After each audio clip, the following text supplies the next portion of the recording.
ಜ್ಞಾನದ ಜ್ಯೋತಿಯು ವಿದ್ಯಾರಣ್ಯರು. ಯಾವತ್ತು ಅಲ್ಲಿ ಒಳಗೊಂದು ಶಿವಾಲಯ ಅದ ಅನ್ನೋದೇ ಗೊತ್ತಿಲ್ಲ ನಮ್ಗೆ. ಸರ್ ಅದೇನೇ ಸರ್, ಯಾವಾಗ ಒಂದು ಯೂಟ್ಯೂಬ್ ಮಾಧ್ಯಮ ಬಂದ್ ಹೋಯ್ತು, ಬರುವಂತ ಜನರ ಸಂಖ್ಯೆ ಹೆಚ್ಚಾಯ್ತು ಸರ್. ಅಲ್ಲಿ ಆಟೋಮೆಟಿಕ್ ಡೆವಲಪ್ಮೆಂಟ್ ಆಗೋತ್ ಹೋಗ್ಬಿಡ್ತಾರೆ. ಅದೇ ಅದೇ ಸರ್, ಇದು ಒಂದು ಕಾರಣ ಇರ್ಬೋದು ನಮ್ಮದು. ಯಾಕಂದ್ರೆ ನಾವು ದಕ್ಷಿಣ ಕರ್ನಾಟಕ ನೋಡ್ಲಿಕ್ಕೆ ಹೋದ್ ಸರ್, ಅಲ್ಲಿ ಸಾಕಷ್ಟು ಅಭಿವೃದ್ಧಿ ಅವ ಸರ್.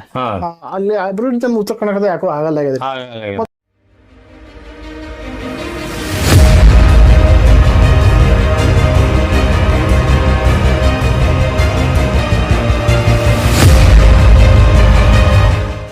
ಮತ್ ಇತಿಹಾಸ ನಮ್ಮ ಉತ್ತರ ಕನ್ನಡ ಗೊತ್ತಿಲ್ರಿ. ಸರಿ ಸರ್, ನಮ್ದು ಇದೇ ಒಂದ್ ಹೇಳ್ತೀನಿ ಸರ್, ಇದೊಂದು ಮಾಲಿಮೆಂಟ್ ಸರ್, ಅದೇ ಶಾಹಿ ಕಾಲದ್ದು. ಅದು ನಿರ್ಲಕ್ಷ್ಯದಿಂದ ಇವತ್ತು ಬಿದ್ದು ಹೋಗ್ಯ ಸರ್. ಇಲ್ಲೇ ಸರ್ ನಮ್ಮ ಮನೆಯಿಂದ ಒಂದು 100 ಮೀಟರ್ 200 ಮೀಟರ್ ತಗದ ಸರ್. ನಾ ಪ್ರತ್ಯಕ್ಷ ನೋಡ್ತಿರ್ತೇನ್ರಿ. ಅದೇ ಶಾಹಿ ಅದು ಏನ್ ಆರ್ಚ್ ನೋಡ್ರಿ ಸರ್, ಏನು ಇವತ್ತು ಗಗನ ನೋಡ್ತೀವಲ್ರಿ, ಆ ಟೈಪ್ ಒಂದ್ ಸಣ್ಣ ಆರ್ಚ್, ಅದು ದೊಡ್ಡಲ್ರಿ ಆರ್ಚ್. ಇವತ್ತೆಲ್ಲ ಅದು ಬಿದ್ದು ಹೋಗಿದೆ, ನಮ್ ಭಾಗಶಃ ಬಿದ್ದವ್ರಿ, ಇನ್ ಸ್ವಲ್ಪ ಉಳಿದು ಅಷ್ಟೇ. ಅದು ಇದಕ್ಕೆ ಏನೋ ಕರಿತಾರ ಸರ್, ನನಗೂ ಗೊತ್ತಿಲ್ಲ. ಅದು ನಾನು 2000 ನಾನು ಏನು ನಮ್ಮೂರ್ನ ಕಂಡಂಗೆ ಬರ್ತಿತ್ತಲ್ರಿ, ಅವಾಗ ಅದ್ರ ಬಗ್ಗೆ ಬರ್ತಿದ್ದೆ ಸರ್ ನಾನು. ಸರಿ ಸರ್, ಸರಿ. ಆದ್ರೆ ಅದನ್ನು ಬಿತ್ತಿಸಿ ಹಂಗ ನೋಡ್ರಿ ನೀವು ಅಲ್ಶಾಹಿ ಕಾಲದ್ದು ಅಂದ್ರೆ ಈಗ ನಿಮ್ಗೆ ಸಮರ್ ಪ್ಯಾಲೇಸ್ ಅಂತಿದೆ ರೀ, ನೋಡ್ರಿ ಹೋಗಿದ್ರೇನ್ ಸರ್? ಹೋಗಿದ್ವಿ. ಸಮರ್ ಪ್ಯಾಲೇಸ್ ಅದ್ರಿ ಸರ್, ಅದಕ್ಕೇನು ಸಂರಕ್ಷಣೆನೇ ಇಲ್ರಿ. ಇಲ್ಲ ಸರ್, ಸುಮ್ನೆ ಬಿಟ್ಟು ಬಿಟ್ಟಾರೆ. ಅಲ್ಲಿ ಯಾರು ಹೋದ್ರು ಯಾರಿಗ್ ಗೊತ್ತು, ಸುಮ್ನೆ ನೋಡುದು ಬರೋದು, 4 ಮಂದಿ ಕಲ್ಲು ಹೋಗಿತಾರ ಬರ್ತಾರ ಅಷ್ಟೇ ರೀ. ಅದನ್ನ ಸಂರಕ್ಷಣೆ ಮಾಡಿಲ್ರಿ ಗೌರ್ಮೆಂಟ್. ಈಗ ಗೋಲ್ಗುಂಬಟದಿಂದ ಎಷ್ಟೋ ಇನ್ಕಮ್ ತಗೋತಾರಿ ಗೌರ್ಮೆಂಟ್. ಆಮೇಲೆ ಬಿಜಾಪುರನ ಸಂರಕ್ಷಣೆ ಮಾಡ್ಬೇಕಲ್ರಿ, ಹಳೆಯ ಇತಿಹಾಸಗಳ ಬಗ್ಗೆ ಯಾವುದೇ ಇರಲಿ, ಆದಿಲ್ ಶಾಹಿ ಆಗಲಿ, ಕೃಷ್ಣದೇವರಾಯ ಆಗಲಿ, ಯಾವುದೇ ಇರಲಿ, ಅವರ ಪಳೆಯುಳಿಕೆಗಳನ್ನ ಈಗ ನೀವು ಹೇಳಿದ್ರಲ್ಲ ಶಾಸನಗಳನ್ನ, ಅದು ಗೌರ್ಮೆಂಟ್ ಕಡೆಯಿಂದ ಆಗ್ಬೇಕ್ರಿ. ಅಂದ್ರೆ ಈಗಿನ ನಮ್ಮ ಪೀಳಿಗೆಗೆ ಗೊತ್ತಾಗ್ತದ್ರಿ ಇತಿಹಾಸ ರೀ. ಮೊದಲು ಈಗ ಏನ್ರಿ, ಹಿಂದಕ್ಕೆ ನಾವು ಸಣ್ಣವರಿದ್ದಾಗ ಹೇಳೋರು ಅಂತ ಬರ್ತಿದ್ರು. ಅವ್ರಿಗೆ ಕೇಳಿದಾಗ ಅವ್ರು ಬಂದಾಗ ಹೇಳ್ತಿರಿ, ನಿಮ್ಮ ಅಪ್ಪನಪ್ಪವ, ನಿಮ್ಮ ಮುತ್ತೈವ, ನಿಮ್ಮ 10ನೇ ತಲಿತ ಅವ್ರು ಹೇಳ್ತರು. ಈಗ ಯಾರು ಹೇಳೋರಿಲ್ಲ, ಯಾಕಂದ್ರೆ ಅವ್ರಿಗೆ ಏನು ಸ್ಕೋಪ್ ಉಳಿದಿಲ್ರಿ. ಮತ್ತೆ ಇದನ್ನ ಇತಿಹಾಸ ನಾವು ಕೆಲವೊಂದು ಲೇಖನಗಳನ್ನು, ಕೆಲವೊಂದು ಶಾಸನಗಳನ್ನು ನಾವು ಹೊರಗೆ ಬೆಳಕಿಗೆ ತರಲಿಲ್ಲ ಅಂದ್ರೆ ನಮ್ಮ ಮುಂದಿನ ಪೀಳಿಗೆ ಇತಿಹಾಸ ಅನ್ನೋದು ಗೊತ್ತಾಗೋದಿಲ್ರಿ. ಸರ್, ಅದಕ್ಕೆ ಅದನ್ನ ಗೌರ್ಮೆಂಟು ಜರ ಸ್ಕೋಪ್ ಕೊಡ್ಬೇಕಂತ ನನ್ನ ಸ್ಕೋಪ್ ಕೊಡ್ಬೇಕ್ರಿ. ಈಗ ಬಿಜಾಪುರ್ನಾಗ ಸ್ವಲ್ಪ ರಸ್ತೆ ಅಗಲ ಮಾಡಿರ್ಬಿಡ್ರಿ, ಈಗ ಸ್ವಲ್ಪ ಅಗಲ ಅವಕ್ಕ ಸುತ್ತಮುತ್ತಲ ಪಾರ್ಕಿಂಗ್ ಸ್ಥಳಾವಕಾಶ ಎಲ್ಲಾ ಮಾಡ್ಬೇಕಾಗ್ತದೆ ಸರ್. ಏನಾಗ ಸರ್, ಹಳಿ ಮಂದಿ ಹಳಿ ಊರ್ದವ್ರು ಅಲ್ಲಿ ಕೂತ್ ಬಿಟ್ಟಾರ ಸರ್ ಹಿಡ್ಕೊಂಡು. ಇವೆಲ್ಲಾನು ಆಗ್ಬೇಕಂದ್ರೆ ಅದು ಕಷ್ಟ, ಸರ್ಕಾರ ಕಡೆ ಮಾಡ್ಲಕ್ ಆಗ್ತದೋ ಜನರು ಕೂಡ ಅದಕ್ಕೆ ಕೋಆಪರೇಟ್ ಮಾಡ್ಬೇಕು ಸರ್. ಸರಿ ಸರ್, ಸರಿ. ಈ ಬಿಜಾಪುರದು ನಮ್ಮ ಕೃಷ್ಣ ಕುಲವ ಸರ್ ಹೇಳ್ತಿರ್ತಾರೆ, ಒಂದು ಎಷ್ಟೋ ಟೆಂಪಲ್ ಅಂತ ಒಟ್ಟಕ್ಕೂ ನಾವೊಂದು ಪ್ಯಾಲರ್ ಮಾರ್ಗ ಕೊಟ್ಟು ಒಂದು ಪ್ಲಾನ್ ರೆಡಿ ಮಾಡಿದ್ದೆ, ನಾನು DC ಆಫೀಸಿಗೆ ಕೊಟ್ಟಿದ್ದೆ ಅಂತ ಹೇಳ್ತಾರೆ ಸರ್. ಅದ್ರ ಬಗ್ಗೆ ನೀವು ಅವ್ರು ಇಂಟರ್ವ್ಯೂ ಮಾಡೋದಾಗ ಕೇಳಿ ಸರ್. ಬಟ್ ಅದು ಏನ್ರ ಆಯ್ತಪ್ಪ ಅಂದ್ರೆ, ವಿಜಾಪುರ ಒಂದು ದೆಹಲಿ ನಂತರ ಅತಿ ಹೆಚ್ಚು ಸ್ಮಾರಕ ಇರೋಂಥ ನಗರ ಸರ್. ಹಿಂಗ ಇದು ಡೆವಲಪ್ಮೆಂಟ್ ಆಗ್ಬೇಕು ಸರ್. ಅದೇ ಹಿಂದೂ ಇರ್ಲಿ ಮುಸ್ಲಿಂ ಇರ್ಲಿ, ಅದೇ ಹಳಿ ಸ್ಮಾರಕ ನಮ್ಗೆ ರಕ್ಷಣೆ ರೀ. ನಾ ಹೆಚ್ಚಿಗೆ ಅವೇ ತೋರ್ತಾ ಇರ್ತೀನಿ ಸರ್. ಹೆಚ್ಚಿ ನಾನು ಈಗ ಶಾಸನಗಳು ಅಧ್ಯಯನ ಮಾಡೋದ್ರಿಂದ ಹಿಂದೂ ಟೆಂಪಲ್ ಹೆಚ್ಚು ಶಾಸನಗಳು ಬರ್ತಾರೆ. ಅಂದ್ರೆ ಇವ್ರ ಕಾಲಕ್ಕೆ ಫರ್ಮಾನು ಬರ್ತಿದ್ವು, ಆಮೇಲೆ ಇದು ಶಾಸನಗಳು ಕಮ್ಮಿ ಆದವು ಸರ್. ಕಾಲಕ್ಕೆ ಆದಿಲ್ ಶಾಹಿ ಕಾಲಕ್ಕೆ ಬರವಣಿಗೆ ಸ್ಟಾರ್ಟ್ ಆಗಿತ್ರಿ, ಪತ್ರಿಕೆ ಹಿಂಗ ಸ್ಟಾರ್ಟ್ ಆಗಿತ್ತು. ಹಿಂಗಾಗಿ ಅದೊಂದು ಅದು ಒಂದ್ ಮಾಡ್ಬೇಕ್ರಿ. ಈ ಒಟ್ಟ ಸ್ವಲ್ಪ ನಮ್ ಜನರ ಅವೇರ್ನೆಸ್ ಮೂಡ್ತಪ್ಪ ಅಂದ್ರೆ, ಒಂದು ಇತಿಹಾಸದ ಬಗ್ಗೆ ಜನರಲ್ ಅವೇರ್ನೆಸ್ ಬಿಡಿದ್ರೆ ಆಟೋಮೆಟಿಕ್ಲಿ ಡೆವಲಪ್ ಆಗತ್ತೆ. ಯಾರೊಬ್ರು ಹೇಳ್ಬೇಕು ಸರ್, ನಮ್ಮ ಊರಿನ ಇತಿಹಾಸ ಹಿಂಗದ, ಇದು ನಮ್ಮ ಊರಿನ ದೇವಸ್ಥಾನ, ನಮ್ಮ ಊರಿಗೆ ಹೋಗಿ ಬರ್ರಿ ಒಂದ್ಸಲ ಬಂದಾಗ. ಯಾರೊಬ್ರು ಯಾರು ನಮ್ಮ ಪ್ರವಾಸಿಗರ ಗೈಡ್ ಬಂದಾಗ ಅವ್ರನ್ನ ಹೇಳ್ತಾ ಇರ್ತೀನಿ ಸರ್, ಹಿಂಗ ಚಟ್ರಿಕಿ ಹೋಗಿ ಬರ್ರಿ, ಇಲ್ಲ ಅಂದ್ರೆ ಅಲ್ಲಿ ಇದಕ್ ಹೋಗಿ ಬರ್ರಿ, ಇತಿಹಾಸದ ನೋಡ್ರಿ. ಈಗ ಯಾರಿಗಲ್ ಸರ್, ಯಾರಿಗಲ್ ಯಾರು ಮಾಡಿದಿಲ್ರಿ, ಯಾರಿಗಲ್ ಹೋಗಿ ಬಂದೇವ್ ಸರ್. ಹಿಂಗ ಅಲ್ಲಿ ನಮ್ಗೆ ಹೋಗಿ ಬಂದ್ರಿ ಸರ್, ಬಿಟ್ಟಿನಿ ಸರ್. ಸರಿ ಸರಿ. ನೋಡಿ ವೀಕ್ಷಕರೇ, ತಮ್ಮಲ್ಲಿ ವಿನಂತಿ ಮಾಡ್ಕೊಳ್ಳೋದೇನೆಂದರೆ, ಇತಿಹಾಸದ ಬಗ್ಗೆ ನಮ್ಮಲ್ಲಿ ಪ್ರೀತಿ ಇದ್ದರೆ ಮಾತ್ರ ನಾವು ಅದನ್ನು ಹೊರಗೆ ತರಬಹುದು. ಈಗ ಎಷ್ಟೋ ಹಳ್ಳಿಗಳಲ್ಲಿ ಶಾಸನಗಳು ಬಿದ್ದಿವೆ, ಇತಿಹಾಸಗಳ ಕುರುಹುಗಳು ಬಿದ್ದಿವೆ, ಅವೆಲ್ಲ ಮರೆತು ಬಿಟ್ಟಿದೆ ನಾವು ಹಳ್ಳಿಯೊಳಗೆ. ನೀವು ಏನಾದರೂ ನಿಮ್ಮ ಊರೊಳಗೆ ಏನಾದರೂ ಇತಿಹಾಸದ ಕುರುಹುಗಳಿದ್ದರೆ ಸಾಹೇಬರಿಗೆ ತಿಳಿಸ್ರಿ, ಅವ್ರು ಅದರ ಬಗ್ಗೆ ಅಧ್ಯಯನ ಮಾಡ್ಲಿಕ್ಕತ್ತಾರ. ಅದ್ರ ಬಗ್ಗೆ ತಿಳಿಸಿದ್ರೆ ಅದನ್ನು ಅವ್ರು ಬೆಳಕಿಗೆ ತರ್ತಾರೆ. ಅದನ್ನು ದಯಮಾಡಿ ನೀವು ಫೋನ್ ಇರ್ತಾವೆ, ಯಾರಿಗೆ ನನಗೆ ತಿಳಿಸ್ರಿ, ನಾನು ಅವ್ರಿಗೆ ತಿಳಿಸ್ತೀನಿ, ಅವ್ರಿಗೆ ತಿಳಿಸ್ರಿ. ಅದಕ್ಕೆ ನೀವು ಅದನ್ನು ಹೊರಹಾಕಿ. ಇತಿಹಾಸ ನಮ್ಮ ಪೂರ್ವಜರು ಎಲ್ಲ ನಮ್ಮ ಪೂರ್ವಜರೇ ಅವರೆಲ್ಲ. ಅವ್ರು ಏನೇನು ಪರಾಕ್ರಮಗಳನ್ನು ಮಾಡ್ಯಾರ ಅನ್ನೋದು ವೀರಗಲ್ಲಗಳ ಮೇಲೆ ಕಲ್ಲುಗಳ ಮೇಲೆ ಕೆತ್ತಿಟ್ಟಾರ. ಅದನ್ನು ನೀವು ನಮಗೆ ತಿಳಿಸಿದ್ರಿ ಅಂದರೆ ನಾವು ಅದನ್ನು ಹೊರಗೆ ಬೆಳಕಿಗೆ ತರ್ತೇವೆ ಅಂತ ಸರ್ ಹೇಳ್ತಾರೆ. ಸರ್ ಮತ್ತೆ ಏನು ಹೇಳ್ಬೇಕು? ಚಟ್ರಕಿ ಒಂದು ಹೇಳಿದ್ರ ಸರ್, ಚಟ್ರಕಿ ಹೆಂಗೆ ಚಾಂದ್ಕೋಟೆ ಅಂತ ಅದೇ ಸೇಮ್ ಮಾಡಲ್ಲ ಸರ್. ಚಾಂದ್ಕೋಟೆ ಕೇಳಿನಿ ಸರ್ ನಾವು. ಚಾಂದ್ಕೋಟೆಗೆ ಆದ್ರೆ ಈ ಸ್ಟೇಜ್ ನ ಅದು ಇಲ್ಲ ಸರ್. ಬರೇ ಒಂದು ಗರ್ಭಗುಡಿ ಅಂತರಾಳ ಅಂತ ಹೇಳ್ತೇವೆ ಸರ್. ಅದು ಅಂತರಾಳ ಭಾಗ ಮಾತ್ರ ಉಳ್ಕೊಂಡ್ರಿ, ಉಳ್ಕಿದ್ದೆಲ್ಲ ರಿನೋವೇಷನ್ ಹೊಸ ಮಾಡ್ಯಾರ. ಯಾವ ಗುಡಿ ಸರ್ ಅದು? ಅದು ರಾಮಲಿಂಗೇಶ್ವರ ಟೆಂಪಲ್ ಸರ್. ಚಾಂದ್ಕೋಟೆ ಅದು ಮಾಡಿರಿ ಸರ್? ಮಾಡಿರಿ. ಚಾಂದ್ಕೋಟೆ ರಾಮಲಿಂಗೇಶ್ವರ ಟೆಂಪಲ್ ಸರ್. ಅದು ಕಲ್ಯಾಣಿ ಚಾಲುಕರು ಕಟ್ಟಿದ್ದೆ. ಅದು ಅವ್ರೆ ಸರ್. ಬಟ್ ಅದು ಸುಸ್ಥಿತಿಯಲ್ಲಿ ಎಲ್ಲ ಹಾಳು ಸ್ಥಿತಿ, ರಿನೋವೇಷನ್ ಆಗ್ಯದ್ರಿ. ಬಟ್ ಈ ಚಟ್ರಕಿ ಸೇಮ್ ಮಾಡಲ್ ಅಲ್ಲಿ ಇತ್ರಿ. ಚಟ್ರಕಿ ನೋಡ್ತಿಲ್ಲ, ಸೇಮ್ ಮಾಡಲ್ಲ. ಬಟ್ ಅದೇ ಇನ್ನು ಸರ್ ನೋಡ್ಲಿಕ್ಕೆ ಅದರಗತೆ ಇಲ್ಲಿ ಕಾಣಿಸಂಗಿಲ್ರಿ. ಕಂಬ ಗಿಂಬ ಎಲ್ಲ ಸೇಮ್ ಅದರಗತಿ ಸರ್. ಅದು ಒಂದ್ ಸ್ವಲ್ಪ ಒಂದು ಗರ್ಭಗುಡಿ ಒಂದ್ ಸ್ವಲ್ಪ ಅಂತರಾಳ ಭಾಗ ಉಳ್ಕೊಂಡದ್ರಿ.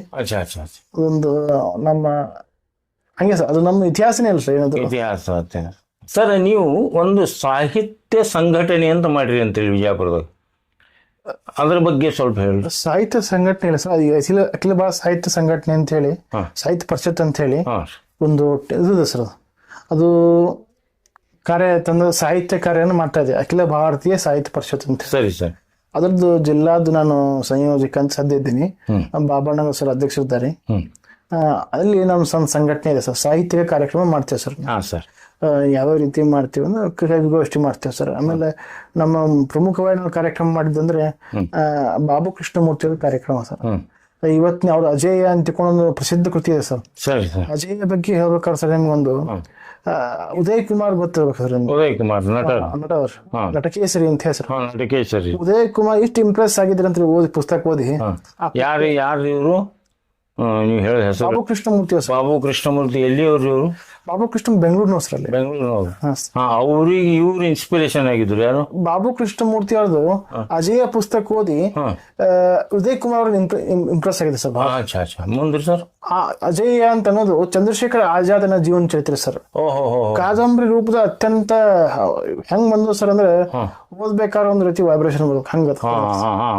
ಆ ಕನ್ನಡ ಸಾಹಿತ್ಯ ಅಕಾಡೆಮಿ 28ನೇ ಅವರು ಕನ್ನಡ ಸಾಹಿತ್ಯ ಅಕಾಡೆಮಿ ಪ್ರಶಸ್ತಿ ಸಿಕ್ಕದ ಸರ್. ಸರಿ ಸರ್.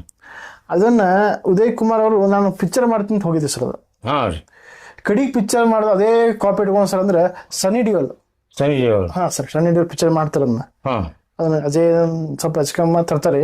ಅದನ್ನ ಅದನ್ನ ಸೀರೀಸ್ ಮಾಡ್ಲಿಕ್ಕೂ ಹೋಗಿದ್ರಿ ಅಂತ ಸರ್. ಬಾಬು ಕೃಷ್ಣಮೂರ್ತಿ ಸರ್ ಅವ್ರದೇ ಕಾದಂಬರಿ ಅವ್ರದೇ ಕಾದಂಬರಿ ಸರ್.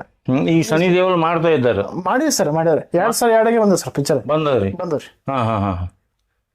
ಅದನ್ನ ನಾವು ಇಂಪ್ರೆಸ್ ಆಗಿದೆ ಸರ್. ಆಮೇಲೆ ನಿಮ್ಗೆ ಇನ್ನೊಂದು ಹೇಳ್ಬೇಕಂದ್ರೆ ಅದಮ್ಯ ಅಂತ ಮತ್ತೊಂದು ಬರ ಸರ್. ಅವರು ಬಾಬು ಕೃಷ್ಣಮೂರ್ತಿ ಅವರು ಅದಮ್ಯ ವಾಸುದೇವ ಬಲವಂತ್ ಫಡ್ಕೆ ಅಂತ ತಿಳ್ಕೊಂಡು ಮಹಾರಾಷ್ಟ್ರ ಕ್ರಾಂತಿಕಾರಿ ಹೋಗ್ ಸರ್.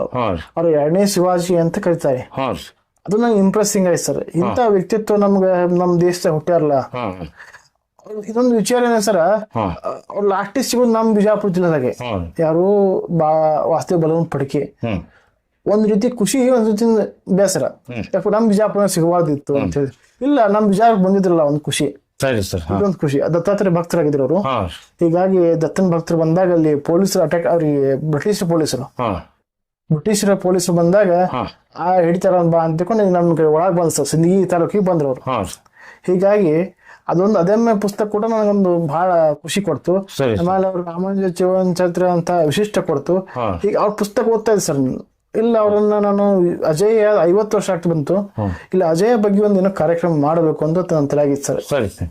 ಇದನ್ನ ಹಾಗಾಗಿ ಅವ್ರಿಗೆ ಹೋಗಿ ಕೇಳ್ಕೊಂಡೆ ಸರ್. ಇಲ್ಲ, ನಮ್ದು ಪುಸ್ತಕದ ಒಂದು ಕಾರ್ಯಕ್ರಮ ಮಾಡ್ತೀನಿ ಬರಬೇಕು ಅಂತ. ಅವನ್ನ ನಾವು ಕಾರ್ಯಕ್ರಮ ಮಾಡಿದಾಗ ಅಜಯ ಪುಸ್ತಕ 50 ವರ್ಷ ತುಂಬಿದ್ದು ರೀ.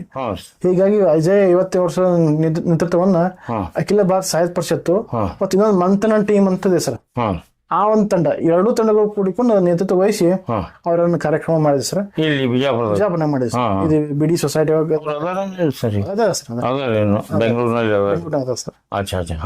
ಡಿಸೆಂಬರ್ ಮತ್ತೊಂದು ಕಾರ್ಯಕ್ರಮ ಮಾಡ್ತಾ ಇದೀವಿ, ಬರ್ತೀನಿ ಅಂತ ಇದೆ ಸರ್.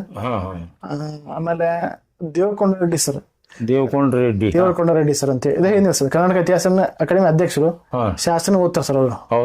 ಅವರು ಇತಿಹಾಸಕಾರ ಸರ್. ಅವ್ರು ಮೊನ್ನೆ ರೀಸೆಂಟ್ಲಿ ಫೆಬ್ರವರಿ ಬಂದು ಅವ್ರೊಂದು ಕಾರ್ಯಕ್ರಮ ಕೊಟ್ಟರು ಸರ್, ಶಾಸನ ಹೇಳುವ ಸತ್ಯಗಳು ಅಂತ ಹೇಳಿ. ಈ ಎರಡು ಕಾರ್ಯಕ್ರಮ ಅತ್ಯಂತ ಖುಷಿ ಕೊಟ್ಟ ಕಾರ್ಯಕ್ರಮ ಸರ್ ನಮ್ಗೆ, ನಾವು ಮಾಡಿದ್ರಿಲ್ಲ. ಅವ್ರು ದೇವರಕೊಂಡಿ ಸಾಹೇಬ್ರು ಯಾವ ಊರು ಸರ್? ಅವ್ರು ಬೆಂಗಳೂರು ಸರ್. ಬೆಂಗಳೂರು ಅಲ್ಲೇ ಇರ್ತಾರೆ ಸರ್. ಅಲ್ಲೇ ಇರ್ತಾರೆ. ನಮ್ಮ ಬಿಜಾಪುರ ಶಾಸನ ಸಂಪಾದನೆ ಮಾಡಿದವ್ರೆ ಅವ್ರೇ. ಅವ್ರ ಕಾರ್ಯಕ್ರಮ ಬಹಳ ಖುಷಿ ಪಡ್ತಾರೆ. ಅವ್ರಿಗೆ ಬುಕ್ಗಳು ಸಿಗ್ತಾವ ಸರ್? ಸಿಗ್ತಾವ ಸರ್. ಎಲ್ಲಿ ಇದ್ರೊಳಗೆ ಬುಕ್ ಸ್ಟಾಲ್ ನೋಡಿ ಸಿಗ್ತಾವ್ರಿ ಸರ್? ಈ ಬಿಜಾಪುರ ಗೊತ್ತಿಲ್ಲ ಸರ್, ಅವ್ರು ಕೆಲವೊಂದು ನಾವು ಕರ್ನಾಟಕ ಬೆಂಗಳೂರು ಅಲ್ಲಿ ಸಿಗ್ತಾವ ಸರ್. ಸಿಗ್ತಾವ. ಸ್ವಪ್ನ ಸ್ವಪ್ನ ಬುಕ್ ಸ್ಟಾಲ್ ಸಿಗ್ತಾವ ಸರ್. ಈ ಬಿಜಾಪುರ ಡೌಟ್. ಯಾಕಂದ್ರೆ ಅವು ಶಾಸನಗಳ ಬಗ್ಗೆ ಬರದಾರಲ್ರಿ, ಅವು ಬಹಳ ಇಂಟ್ರೆಸ್ಟ್ ಇರ್ತಾವ್ರಿ ಸರ್ ಓದ್ಲಿಕ್ಕೆ. ಯಾಕಂದ್ರೆ ನಮಗೆ ಶಾಸನಗಳು ಓದ್ಲಿಕ್ಕೆ ಬರಲ್ರಿ. ಅವ್ರು ಕೆಲವೊಂದು ಲಿಪಿಗಳು ಅದ್ರ ಸ್ಕ್ಯಾನಿಂಗ್ ಮಾಡಿ ಅದನ್ನು ಓದಿಸಿ ಅದನ್ನ ಬರೆದಿದ್ದಾರೆ ಅವರು. ನಾನು ನೋಡೀನ್ರಿ ಕೆಲವರು ಯೂಟ್ಯೂಬ್ ಒಳಗೆ ಅವ್ರದ್ದು. ಅದಕ್ಕೆ ಯೂಟ್ಯೂಬ್ ಏನ್ ಮಾಡ್ಲಿಕ್ತಾರ ಈಗ ರೀ, ನಮ್ಮ ಅನೇಕ ನಮ್ಮ ಸ್ನೇಹಿತರೇ ಇದ್ದಾರೆ ಸರ್. ಅವರು ನಮ್ಮ ಇತಿಹಾಸದ ಒಡನಾಡಿಗಳು ಫೇಸ್ಬುಕ್ ಪರಿಚಯ ಆಯ್ತು ರೀ. ಸರಿ ಸರ್. ಅವ್ರು ಅವರೆಲ್ಲ ಯೂಟ್ಯೂಬ್ ಮಾಡಿದ್ರು ಸರ್. ಬೆಂಗಳೂರಿಗೆ ಭಾಗದ್ದು ಕೆಲವೊಂದು ಭಾಗದವರೆಲ್ಲ ಅವರೇ ಹೇಳ್ತಾರೆ. ಅವ್ರು ಭಾಳ ಅವ್ರು ನಮ್ಕಿಂತ ಹೆಚ್ಚು ಅಧ್ಯಯನ ಮಾಡಿದವ್ರಿ. ಯಾಕಂದ್ರೆ ನಾವು ಈಗ ಶಾಸನ ಕಡೆ ಸ್ಟಾರ್ಟ್ ಈಗ್ರಿ. ಅವರು ಚಲೋ ಒಂದು ಎಕ್ಸ್ಪ್ರೆಷನ್ ಕೊಡ್ಲಿಕ್ಕೆ ಎಕ್ಸ್ಪ್ರೆಷನ್ ಮಾಡಿ ಕೊಡ್ತಾರೆ. ಅದು ಖುಷಿ ಆಗ್ತದೆ ಸರ್. ಯಾಕಂದ್ರೆ ಯೂಟ್ಯೂಬ್ ಮೂಲಕ ಎಂತ ಒಂದು ಅವೇರ್ನೆಸ್ ಕ್ರಿಯೇಟ್ ಆಗ್ತದೆ ಅಂತೆ. ಅದೇ ನಂದು ಒಂದು ಶಾಸನಗಳ ರಕ್ಷಣೆ ನಾವು ಮಾಡ್ಬೇಕು. ನಮ್ಮ ಊರಿಂದ ನಂದು ಉದ್ದೇಶ ಸರ್, ನಾನು ಯೂಟ್ಯೂಬ್ ಮಾಡ್ಲಿಕ್ಕೆ ಸ್ಟಾರ್ಟ್ ಮಾಡಿದ ಉದ್ದೇಶ ನನ್ನ ಊರಿನ ಇತಿಹಾಸ ಜನರಿಗೆ ನಾನು ತಿಳ್ಕೊಬೇಕು, ಜನರಿಗೂ ತಿಳಿಸ್ಬೇಕು, ಅವೇರ್ನೆಸ್ ಕ್ರಿಯೇಟ್ ಆಗ್ಬೇಕು. ನಾವು ರಕ್ಷಣೆ ಮಾಡ್ಕೊಂಡು ಸರ್, ಯಾವ್ದೇ ಇತಿಹಾಸ ಇರ್ಲಿ ಅದು ರಕ್ಷಣೆ ಮಾಡ್ಕೊಂಡು. ಯಾಕೆ ರಕ್ಷಣೆ ಮಾಡ್ಲಿಕ್ಕೆ ಮುಂದಿನ ಪೀಳಿಗೆ ಇತಿಹಾಸನೇ ಬಂದಾಗ್ಬಿಡ್ತದೆ. ಹೌದು ಸರ್. ಹೀಗಾಗಿ ಇದು ಅವೇರ್ನೆಸ್ ಕ್ರಿಯೇಟ್ ಆಯ್ತದೆ. ಬೇಸಿಕ್ಲಿ ಇದನ್ನ ನರೇಂದ್ರ ಮೋದಿ ಅವ್ರು ಯಾವಾಗ ಸ್ವಚ್ಛ ಭಾರತ ಯೋಜನೆ 2014 ಆರಿಸಿ ಬಂದ್ಮೇಲೆ ಗಾಂಧಿ ಜಯಂತಿಗೆ ಏನ್ ತಂದ್ರಲ್ರಿ, ಅವೇರ್ನೆಸ್ ಒಂದು ಕ್ರಿಯೇಟ್ ಆಯ್ತ್ರಿ ಸ್ವಚ್ಛ ಮಾಡೋದೊಂದು ಪ್ಲೇಸ್ಗಳು. ಅವಾಗ ಚಕ್ರವರ್ತಿ ಸೂಲಿಬೆಲೆ ವಾಗ್ಮಿಗಳು ಇದಾರೆ ನೋಡ್ರಿ, ಅವ್ರು ಅದನ್ನ ಇಂಪ್ಲಿಮೆಂಟ್ ಮಾಡಿ ಸರ್.